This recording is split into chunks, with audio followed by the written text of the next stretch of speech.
Hello friends, আমি শুভাশিস আর আপনারা দেখছেন brain wave, a new wave of learning.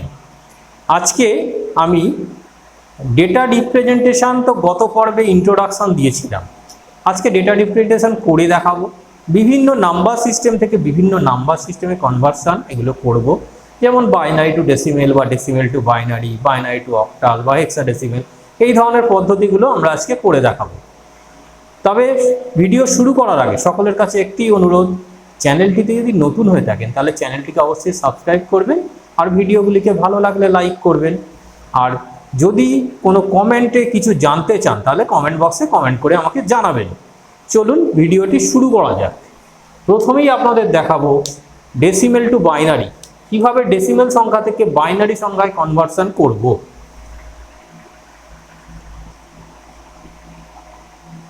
Decimal two binary,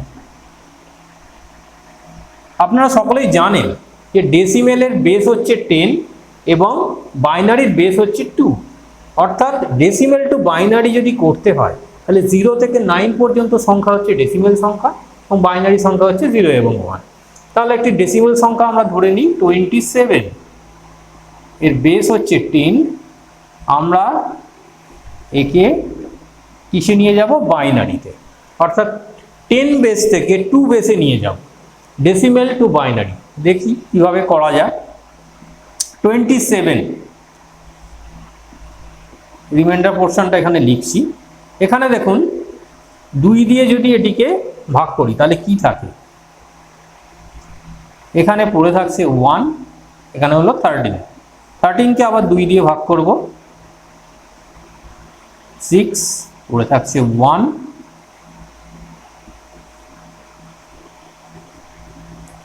পড়ে থাকছে 0 এবং পড়ে থাকছে 1। তাহলে এটা কিরকম এলো একটু আপনারা দেখি। এই দেখুন 2 দিয়ে যতবার ভাগ করছি রিমাইন্ডার পোর্শনে আমরা লিখছি কি পড়ে থাকছে। এখানে 1 পড়ে আছে, এখানে 1 পড়ে আছে, এখানে 0 পড়ে আছে, এখানে 1 পড়ে আছে এবং এখানে 1 পড়ে আছে। অর্থাৎ যখন ডেসিমেল টু বাইনারি আমরা করলাম তখন আমরা কি পেলাম? রেজাল্ট পেলাম 27। এটার থেকে যখন বাইনারিতে যাচ্ছি সেটা রেজাল্ট হলো, রেজাল্টটা আমরা এইভাবে লিখব নিচ থেকে উপরে। অর্থাৎ 1 1 0 1 1 এইভাবে লিখব, 1 1 0 1 1। অর্থাৎ ডেসিমেল টু বাইনারি রেজাল্ট হলো এইটি। আশা করি সকলে বুঝতে পেরেছেন। এবারে ধরুন ডেসিমেল টু বাইনারিরও আরও কিছু সিস্টেম রয়েছে, সেটি আপনাদের দেখাই। ধরুন এই সংখ্যাটি রয়েছে, এর সঙ্গে একটি পয়েন্ট রয়েছে। কীরকম? 0.25 এটি রয়েছে।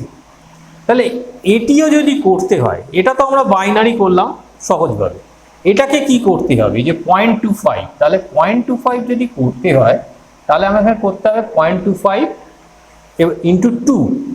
তাহলে 0.25 ইন্টু 2 করলে কত হয়? এখানে অ্যাকচুয়ালি 0 রয়েছে, তাহলে কত হবে?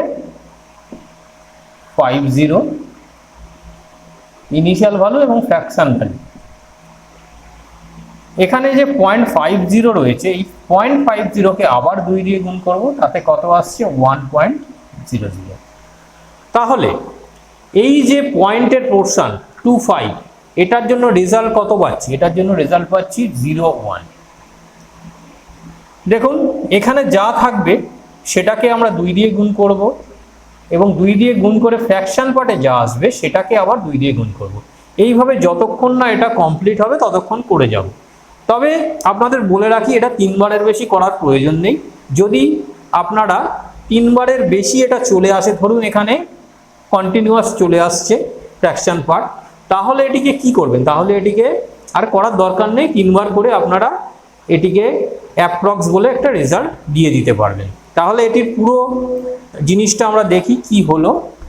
27.25 এটিকে যদি আমরা করি তাহলে এখানে আসছে এই ভ্যালুটি, অর্থাৎ 11011.01 বেসে 2। আশা করি সকলে বুঝতে পেরেছেন। এবারে ধরুন এই সংখ্যাটিকে যদি আমরা ডেসিমেলে নিয়ে যাই, তাহলে ডেসিমেলে নিয়ে গেলে আমাদের এইটা আসা উচিত। তাহলে দেখি এই সংখ্যাটা থেকে ডেসিমেল করলে সেম জিনিস আসে কিনা। হ্যাঁ, এবারে চলে আসছি বাইনারি টু ডেসিমেল।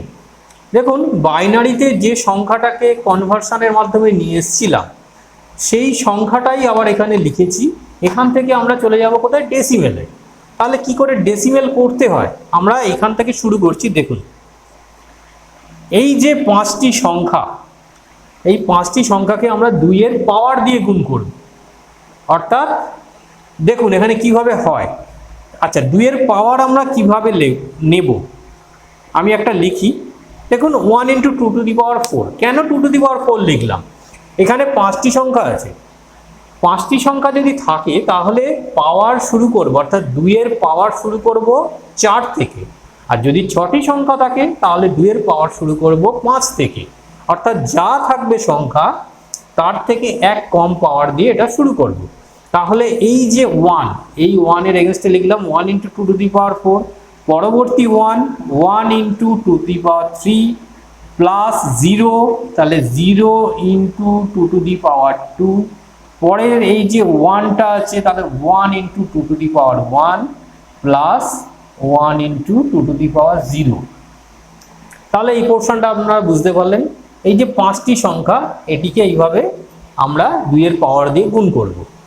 এবার পয়েন্টের পরেরগুলো কি করব? পয়েন্টের পরেরগুলোও গুণ করব। কিভাবে করব? এখান থেকে কন্টিনিউ করে যাব। তাহলে এখানে 0 আছে, 0 × 2⁻⁻1। দেখুন 0 অবধি এখানে হয়ে গেছে। তাহলে এখানে -1 প্লাস 1 × 2⁻²। তাহলে পুরো জিনিসটাকে আমরা এইভাবে লিখলাম। পুরো জিনিসটা বলতে এইটা, এই পোর্শনটাকে আমরা সম্পূর্ণভাবে এখানে লিখলাম। এবারে আমরা গুণ করি। 2⁴ তার ভ্যালু হচ্ছে 16, তাহলে 1 × 16 হলে এখানে হয়ে যাচ্ছে 16, প্লাস 2⁵ তার ভ্যালু হচ্ছে 8, তাহলে 1 × 8 মানে 8, প্লাস যেহেতু 0 এখানে 0 হয়ে যাচ্ছে, কিছু করার দরকার নেই। 2⁴ মানে হচ্ছে 2, তাহলে 2 × 1 হয়ে যাচ্ছে 2। আর 2⁵, দেখুন কোনো সংখ্যার পাওয়ার যদি 0 হয় তাহলে সেটিকে আমরা 1 ধরে নেব। তাহলে এখানে 1 × 1, তাহলে 1 × 1 হয়ে যাচ্ছে 1, প্লাস এখানে দেখুন 2⁻⁻1, যদিও 2⁻⁻1 এর একটা ভ্যালু আছে। কি ভ্যালু আছে সাইডে আপনাদের দেখাচ্ছি। এখানে 1/2⁴, অর্থাৎ 2⁻1 মানে 1/2, অ্যাকচুয়ালি 1/2। তাহলে 1কে যদি 2 দিয়ে ভাগ করি তাহলে 0.50 কিন্তু ভ্যালু চলে আসে। এটা আমরা সকলেই জানি, কিন্তু এখানে এটি আসবে না। তার কারণ হচ্ছে এটি 0 রয়েছে, 0-র সাথে যাই গুণ করব সেটা 0 হয়ে যাবে। পরবর্তী যেটা রয়েছে 1 × 2⁻², তাহলে 2⁻² যদি হয় 1 × 2⁻², সেটির হচ্ছে ভ্যালু, অর্থাৎ 1/4। 1/4 যদি ভ্যালু হয় তাহলে 4 দিয়ে যদি 1কে ডিভাইড করি তাহলে কি আসছে 2, এখানে 0 এলো 5, অর্থাৎ 0.25। তাহলে এর ভ্যালুগুলি কি এলো? এখানে এলো 0 প্লাস 0.25। পুরো জিনিসটা আপনাদের দেখালাম, দেখুন বুঝতে পারলেন কি না। প্রত্যেকটাকে আমরা 2 এর পাওয়ার দিয়ে গুণ করলাম এবং পয়েন্টের পরে যেগুলো আছে সেগুলোকে আমরা বিশেষভাবে করলাম। যা থাকবে এই জিনিসটা আপনারা বুঝে নিন, এখানে যা থাকবে অর্থাৎ -2 থাকুক -3 থাকুক সেটাকে আমরা 1/2² বা 1/2³ এইভাবে আমরা করে নেব। তাহলে এই পর্যন্ত হলো। এবার আমরা যোগ করি, এটা কত হচ্ছে 27 প্লাস এখানে পড়ে থাকছে 0.25। অ্যাকচুয়ালি তাহলে এটা যেটা আসছে এটা 0.25, তাহলে এখানে যেটা আসছে সেটা হচ্ছে 27.25।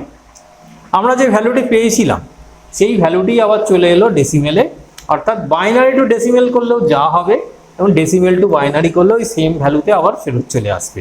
তাহলে এটার পূর্ণাঙ্গ রেজাল্ট আমরা লিখি 11011.01 টু, এটির থেকে আমরা যখন ডেসিমেলে যাচ্ছি তখন 27.25 বেসে 10।